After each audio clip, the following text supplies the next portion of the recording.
So, it's funny, right? We get this paper, it's about gorilla, and instantly I'm picturing King Kong. Classic. Totally. But this is, well, it's not about skyscrapers and, it's about tools, digital tools. And trust me, it's way cooler. It's fascinating stuff. We're talking LLMs, right? Large language models. You've messed around with ChatGPT, I'm sure. Oh, yeah. Who hasn't at this point? Exactly. So you get how impressive they are.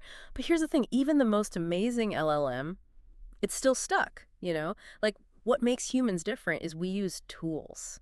And that's what this research is all about, bridging that gap. Okay, so unpack that a bit. LLMs using tools, but in the digital world, what's that even mean? Think APIs, application programming interfaces. I know, jargony, but yeah. Say you're ordering food online. Love doing that. Who doesn't? The API is how the restaurant site talks to your bank for payment, how it sends the order to the kitchen.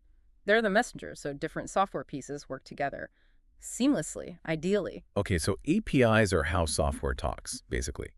But how do you teach that to an LLM? That seems like a huge jump. That's what's so cool here. They've got this new approach, right? It's Gorilla. And it's not just about making the LLM bigger, it's making it adaptable, making it use these APIs right. So instead of just data, it's like giving a gorilla, well, a wrench. You got it. And not just one wrench, the whole toolbox. Even better, it's like knowing which tool and when. That's the game changer. LLMs not just writing code, but actually using it through APIs to get stuff done in the digital world. So we're not talking about code writing LLMs. We're talking about code executing LLMs. Yeah. That's kind of mind-blowing. It is. Think like booking a vacation. All those sites, flights, hotels, restaurants. What if an LLM could do all that seamlessly? Because it gets APIs. Sign me up. No more endless scrolling for this guy. But seriously, this whole connecting LLMs to the real world through these APIs, that's what makes this gorilla research so fascinating, right? So color me intrigued. This whole gorilla thing, it's not just, chucking an LLM at some code and hoping it figures it out. You're catching on. It's more like, it's not just giving access, it's teaching understanding. And that's where retrieval aware comes into play. Retrieval aware, okay, gotta admit, you lost me a little there. Think of it this way, imagine a massive library, right? But instead of just dumping books, Gorilla can actually search, find the exact info it needs right when it needs it. That's retrieval aware, basically. It doesn't memorize every API out there.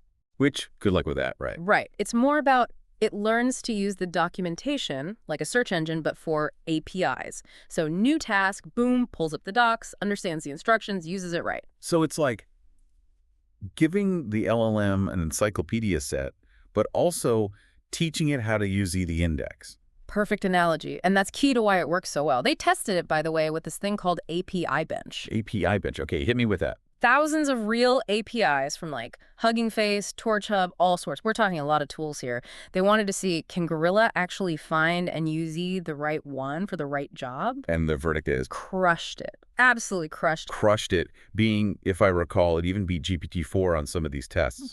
It did. And it's not just about having more info, it's understanding the context, the limits. Say you need an image classification model. Tons of those out there, right? Each with their own quirks, I'm assuming. Exactly. One's super accurate, but needs a supercomputer. Another's faster, but maybe a tad less accurate. Gorilla got that, consistently picked the best tool, even when they made it tricky on purpose. So not just finding an API, but the right API, with all the trade-offs and stuff. Now that is impressive. Okay, so finding the right tool for the job, that's huge.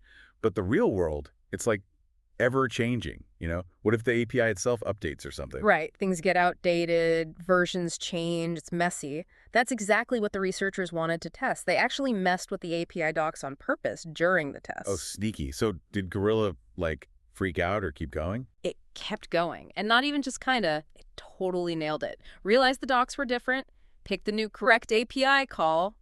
No problem. Whoa, that's adaptable.